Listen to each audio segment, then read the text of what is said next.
નમસ્કાર ખેડૂત મિત્રો, સ્વાગત છે તમારું ખેડૂત ચેનલની અંદર। આજે તારીખ 4 જુલાઈ 2025 વાર શુક્રવાર। આજના થરાદ માર્કેટ યાર્ડના તાજા બજાર ભાવ। તો ખેડૂત મિત્રો, આજે થરાદમાં જીરુના સૌથી ઊંચા ભાવ 3871 રૂપિયા નોંધાઈ રહ્યા છે।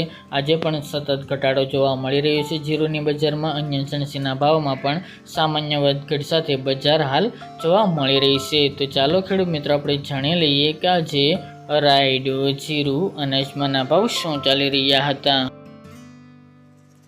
ખેડૂત મિત્રો, આજના થરાદ માર્કેટ યાર્ડના ભાવ જોઈએ તો જીરું 3100 થી 3871 રૂપિયા, રાયડો 1240 થી 1276 રૂપિયા, એરંડા 1282 થી 1351 રૂપિયા, રજકો 3900 થી 5300 રૂપિયા, મેથી 825 થી 1211 રૂપિયા, રાજગરો 1000 થી 1069 રૂપિયા, ઈસબગુલ 1800 થી 2300 રૂપિયા, અજમો 1000 થી 1826 રૂપિયા, વરિયાળી 1050 થી 1400 રૂપિયા અને બાજરી 400 થી 546 રૂપિયા। તો ખેડૂત મિત્રો, આ તાજના થરાદ માર્કેટ યાર્ડના તાજા બજાર ભાવ।